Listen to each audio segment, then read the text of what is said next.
Now, picture this. You are sitting in your favorite restaurant and about to drip a little bit of that dark, savory sauce into your stir-fried noodles. But have you ever stopped to wonder how it's made its way to your table? Today, we're uncovering the secrets of one of the most iconic and versatile condiments in the world, soy sauce. Before we dive into the process, let's start with the basics. Soy sauce has been around since ancient China and becoming a staple in Asian cultures, especially in Japanese cuisine. Today, it's made using just a few simple ingredients: soybeans, wheat, water, and salt. Soybeans serve as a cornerstone ingredient in many traditional Japanese foods. It's also a pretty versatile ingredient and is the base for many staple products in Japanese cuisine. Let me quickly show you some of the most popular and globally well-known soybean products. Miso, a fermented soybean paste used in soups, marinades, and sauces. Tofu. It is made from soy milk, and it's valued for its high protein content and versatility. It is used in soups, hot pots, and desserts. Natto, fermented soybeans known for their strong smell and sticky texture, often eaten with rice for breakfast, is believed to have numerous health benefits. And finally, probably the most popular product made from soybeans, the soy sauce.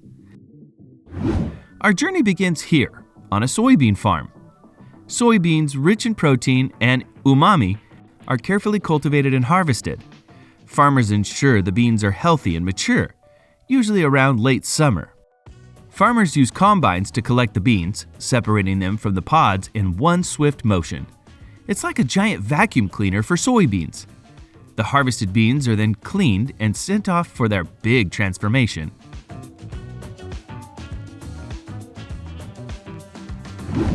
Here we are at the factory. The soybeans arrive along with another key ingredient, wheat. Both will play a starring role in creating that rich, savory soy sauce flavor we all love. Step 1 is preparing the soybeans. They're soaked in water to soften them up. This can take several hours, depending on the type of soybeans used. After soaking, the beans are steamed to make them tender and ready for fermentation.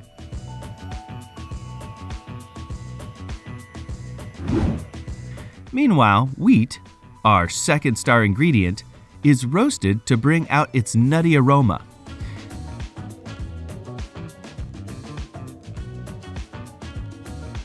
Then it's crushed into smaller pieces.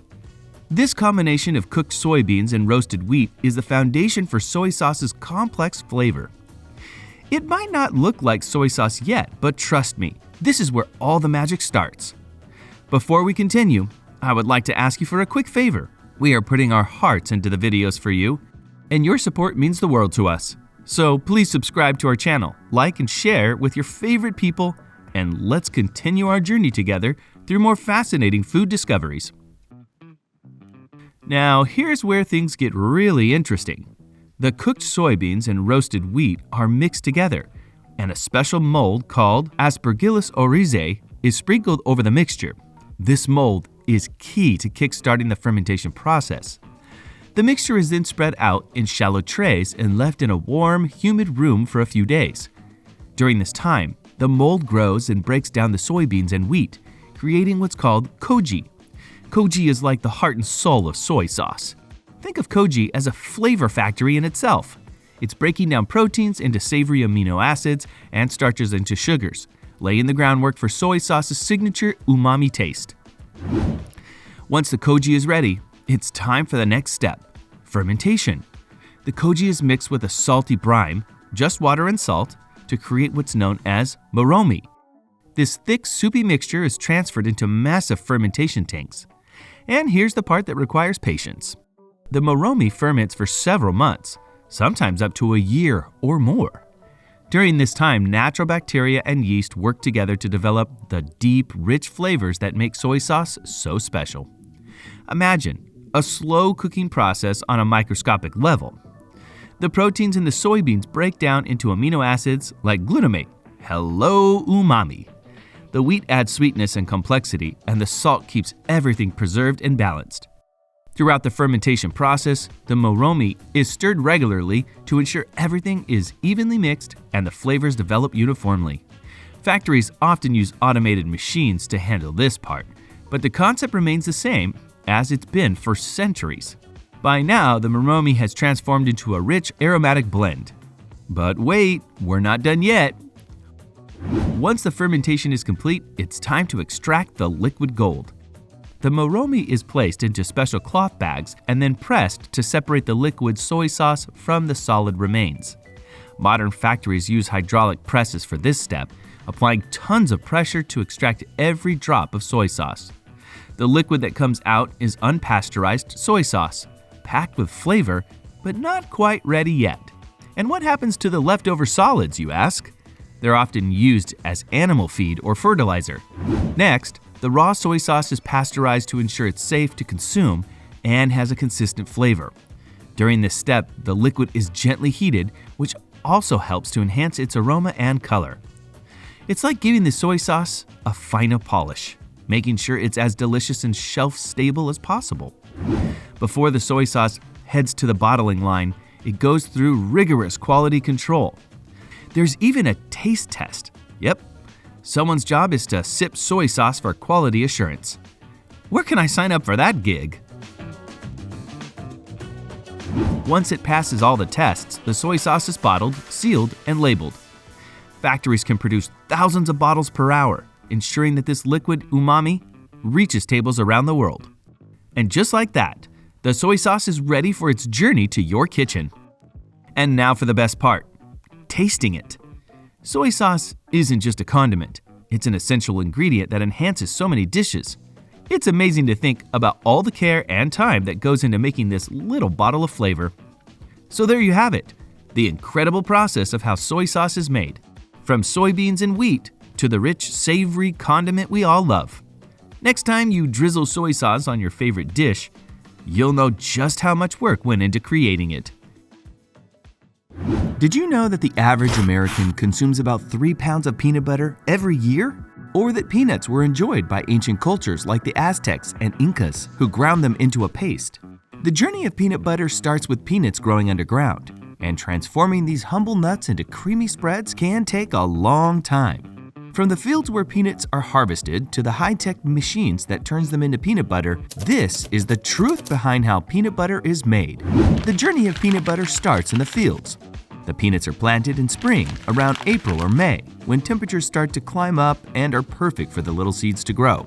The plants bloom into beautiful yellow flowers that bend down to the ground. After the petals fall off, the peanut pods continue growing underground. Peanuts take a long time to grow, about 140 to 160 days. That's why it's only by late August to October, when the weather is dry and clear, that it's time to harvest. Dry weather makes the process easier because the soil doesn't stick to the peanut stems and pods. During harvest, machines dig up the peanut plants. These machines shake the plants to loosen the peanuts from their roots and flip the plants over, so the peanuts are exposed to the sun. The plants dry in the sun for a few days to remove extra moisture. This drying step is important to keep the peanuts from spoiling. Once the peanuts are dry, big machines pick up the plants, separate the peanuts from the debris, and collect them in large containers. Did you know that China, one of the biggest producers, processes about 20 million tons of peanuts each year? After harvesting, the peanuts are taken to shelling facilities for the next step. When the peanuts arrive at the shelling facility, the first thing they get is a good cleaning. This step removes any dirt, stones, and other bits and pieces. Only clean peanuts move forward from here. Next, the moisture content of the peanuts is checked and controlled. This is important because too much moisture makes the shells too tough to crack, while too little makes the seeds too brittle. The peanuts are then passed through a series of rollers that gently crack open the shells. After that, the peanuts are gently tumbled and air blown until all the shells and foreign materials are gone. After shelling, the peanuts are graded. They are inspected for size, color, and quality. Only the best peanuts move on to the next stage. Any defective ones are discarded. Now, we really want to make sure that the peanut butter gets that unique nutty flavor we all love. So that brings us to what is probably the most important process of all: roasting. There are two main ways to roast peanuts: batch roasting and continuous roasting. In batch roasting, large amounts of peanuts are placed in a revolving oven. They are heated to about 320 degrees Fahrenheit or 160 degrees Celsius for 40 to 60 minutes. This is great for peanuts with different moisture levels because the revolving oven roasts them evenly. Continuous roasting is a bit different. Here, peanuts pass through a hot air roaster where they are constantly rocked back and forth. A special device called the photometer checks when the peanuts are perfectly roasted, turning them from white to a light brown color. Big manufacturers love this method because it reduces spoilage and needs less labor.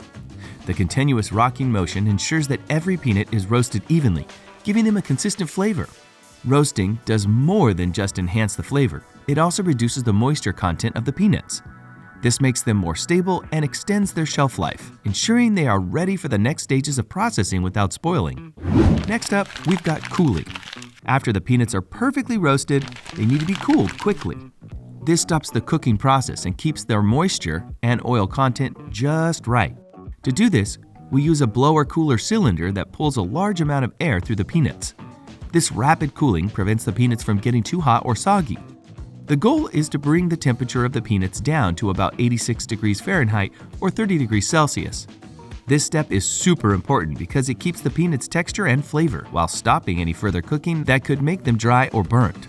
Until now, the peanuts were just getting ready for the big show. Before we move any further, they have to be prepared for grinding, and that means blanching. Blanching is the process of removing the remaining skins from the peanuts. There are two main ways to do this: heat blanching and water blanching.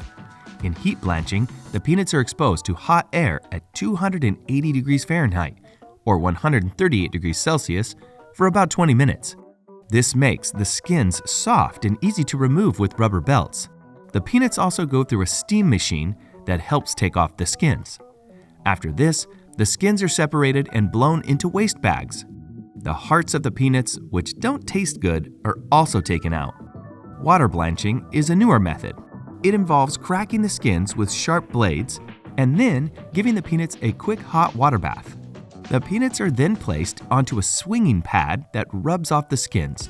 Then, they are dried for about 6 hours with hot air at 120 degrees Fahrenheit, 49 degrees Celsius. Both methods remove the skins effectively, but water blanching is usually more efficient. A blower takes away light peanuts and a color sorting machine gets rid of discolored ones. The peanuts are carefully checked to remove any burnt or rotten ones. This thorough inspection ensures that only higher quality peanuts are used to make peanut butter. Now, this next process is important for all the texture that we get in our peanut butter: grinding. Grinding is where the magic happens. This is when peanuts are turned into peanut butter. The blanched peanuts go through 2 stages of grinding.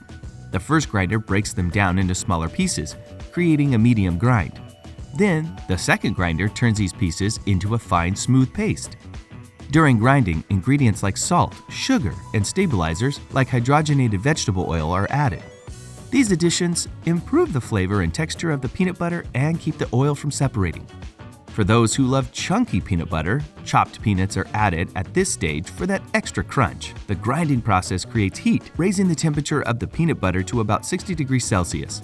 To keep the peanut butter fresh and extend its shelf life, it's cooled to around 38 degrees Celsius.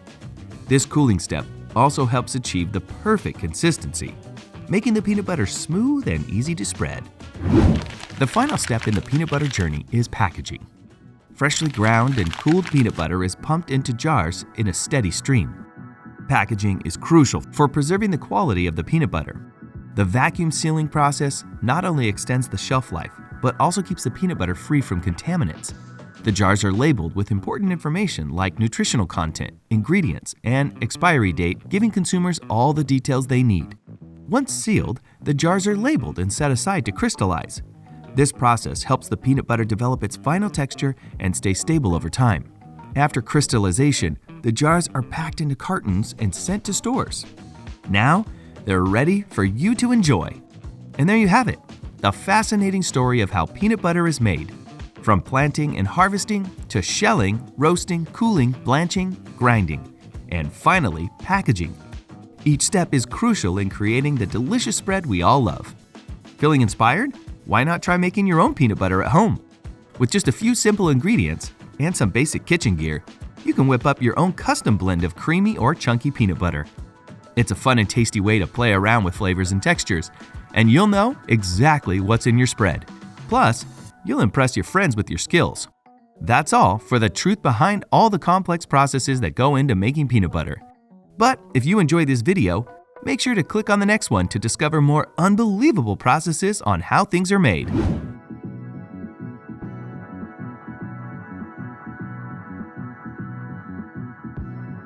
Earl Grey tea. Iconic, aromatic, and oh so elegant.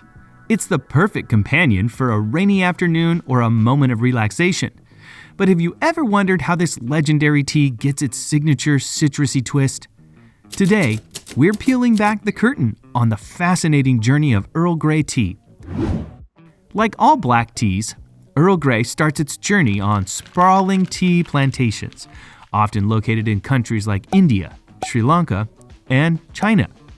The tea used for Earl Grey is typically a blend of premium black teas, such as Assam or Darjeeling from India or Ceylon from Sri Lanka. To make premium black tea, only the finest and freshest leaves are picked, specifically the top 2 leaves and the bud. This is what tea lovers call the 2 leaves and a bud method. Fancy, right? These leaves are packed with flavor and aroma. And did you know? Tea harvesting is often done by hand to ensure only the best leaves are selected. It's an art. Can you tell how carefully the worker is picking the leaves? Hand picking is also the best method for high-quality tea because the plant doesn't get damaged that way. These plants are delicate and need to be treated like royalties. In today's modern world, many producers use big industrial machines to cut off the upper part of the plants. But I can for sure tell you, you wouldn't enjoy this tea as near as much as the one picked by hand. Once the leaves are harvested, they are transported to the factory to start their transformation into the black tea we all know and love. If you have watched the video until now, I am sure you like the journey of tea making. So please do us a favor and like the video and subscribe to our channel. Our first stop in the processing journey is withering. And no, this doesn't mean the leaves are dying. It's quite the opposite. Withering is all about preparing the leaves for the magic that's to come. Freshly plucked tea leaves are around 70 to 80% water. During withering, they're laid out in thin layers and left to dry, either naturally or with fans circulating air. This step reduces moisture, making the leaves soft and pliable for the next stage.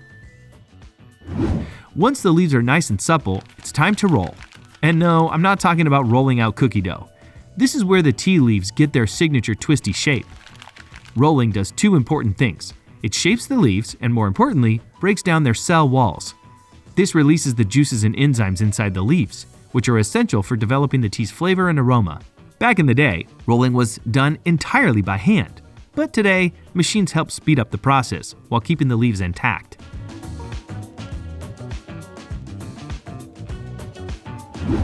Now comes the most critical step in the black tea making process, oxidation. This is where the magic truly happens. Oxidation is like tea's version of a makeover. The rolled leaves are spread out in a humid environment where they react with oxygen.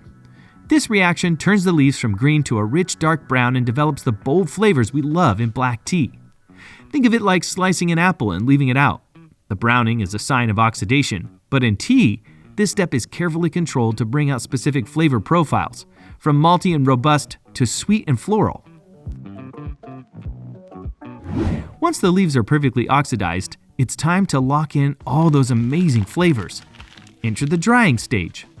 During drying, the leaves are heated to remove any remaining moisture. This not only preserves the tea, but also enhances its flavor, giving it that toasty, caramelized goodness we can't resist. See how the leaves are crisp and dark now? That's how you know they're ready. And before we have perfect black tea ready to be infused with bergamot flavor, it's time for sorting and grading. This is where the tea leaves are separated by size and quality. Tea grading sounds fancy, but it's basically a way of organizing the leaves. Whole leaves are considered the highest grade and are often used for loose leaf tea. Smaller pieces called fannings or dust are used in tea bags, but don't worry, both can be delicious. But, as already said, our journey of the final product has not finished yet, because we will now meet the second star of the show, the bergamot fruit. This quirky little citrus is the secret behind Earl Grey's signature flavor. Bergamot looks like a lime and a lemon had a love child, but don't be fooled. Its taste and aroma are entirely unique. Bergamot is typically grown in the sunny regions of southern Italy, especially in Calabria, where the soil and climate are just perfect for this zesty fruit. Harvest season is a busy time, with workers hand-picking each fruit to ensure it's at peak ripeness. The magic of bergamot lies in its essential oil, which is extracted from the peel. That's what gives Earl Grey its distinct floral citrusy kick. Here's how it works. The peels are pressed or sometimes steam distilled to release their essential oils. Think of it as squeezing the very soul of the fruit into a bottle. The result is this golden, fragrant oil that's bursting with citrusy goodness. It's floral, fresh, and just a little bit spicy. And now that it's ready, it's time for the ultimate flavor fusion. This is where the real Earl Grey magic happens, flavoring the tea with bergamot oil. And let me tell you, it's both an art and a science. The process starts by adding just the right amount of bergamot oil to the tea leaves. Too little, and the tea won't have that signature aroma. Too much, and it can overwhelm the blend. It's all about balance. Mixing is done carefully to ensure every leaf is evenly coated with bergamot oil. Some factories even use a misting system to lightly spray the oil for an even distribution. Look at this! The leaves are infused with that citrusy aroma, but they're still dry enough to brew perfectly. Before it gets packed, every batch of Earl Grey goes through rigorous quality control. Experts check for aroma, flavor, and consistency to make sure it meets the high standards of tea lovers everywhere. Once the tea passes the test, it's packed into airtight containers to preserve all that bergamot goodness. Whether it's loose-leaf tea, pyramid bags, or your classic tea bag, it's ready to make its way to your kitchen. And now, the moment we've all been waiting for, brewing a cup of Earl Grey. Here's a quick pro tip. Always use fresh, hot water and steep for about 3 to 5 minutes to unlock the full flavor. The result? A cup of tea that's bold, aromatic, and perfectly balanced. Sip it straight, or add a splash of milk and a touch of honey if you're feeling fancy. So there you have it, the incredible journey of Earl Grey tea, from lush tea gardens and sunny bergamot orchards to your favorite mug. Next time you sip on this classic blend, take a moment to appreciate all the love, care, and craftsmanship that goes into every cup.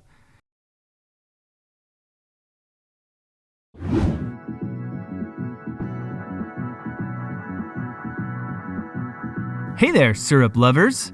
Did you know that the maple syrup industry in North America produces around 3.5 million gallons of syrup every year? That's a lot of maple goodness. But here's the thing. Making that syrup is no easy feat. It takes a precise combination of nature, tradition, and technology to create that golden, sweet liquid we all know and love. So, how exactly is maple syrup made? Well, let's take a deep dive into the process. But before we jump in, don't forget to hit that like button and subscribe for more sweet content. Let's begin where all the magic starts, tapping the trees. In early spring, when the temperatures start to fluctuate between freezing nights and warm days, the sap in sugar maple trees begins to flow. But how do we get that sap out? Well, we need to tap the trees. Tapping is done by drilling a small hole in the tree trunk and inserting a metal spout called a tap. These taps are usually connected to buckets or modern tubing systems that run between trees to collect the sap. The sap is mostly water, with just a little bit of sugar in it, about 2 to 3%. And it takes a lot of sap to make just 1 gallon of syrup. In fact, it takes about 40 gallons of sap to make just 1 gallon of pure maple syrup. After the trees are tapped, the sap begins to flow. But how does it get from the trees to the sugar shack where the real magic happens? Well, nature does most of the work here.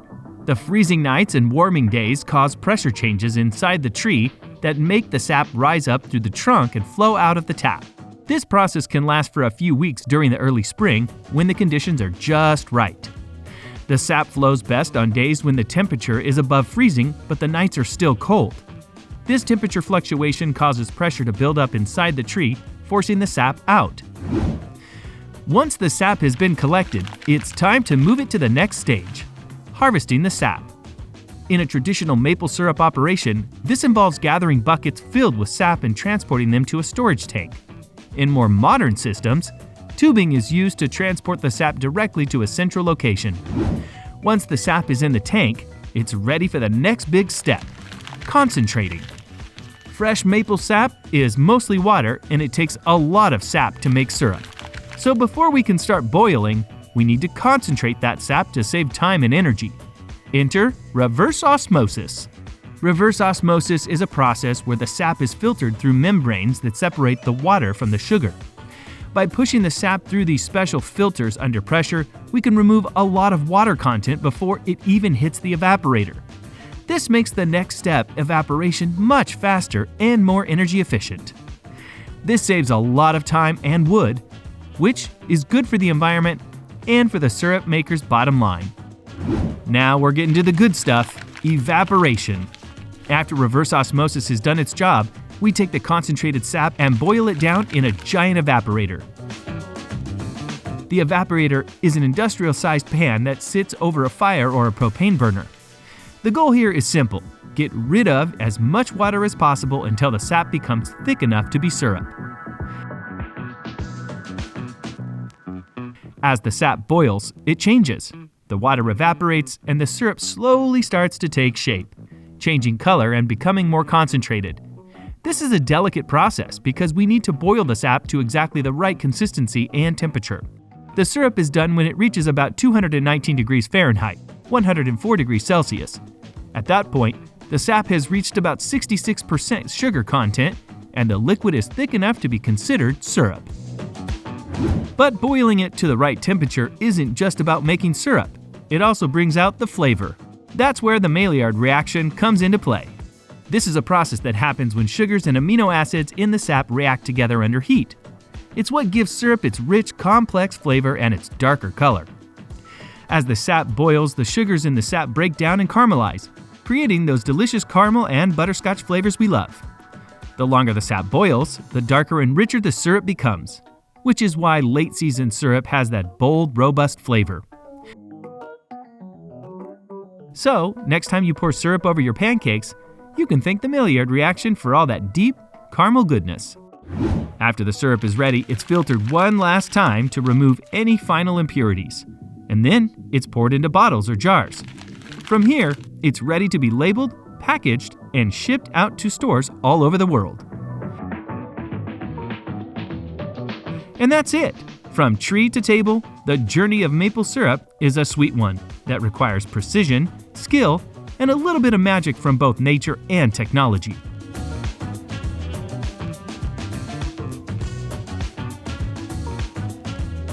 Now, every time you pour syrup on your waffles or pancakes, you'll know exactly how it made its way to your plate.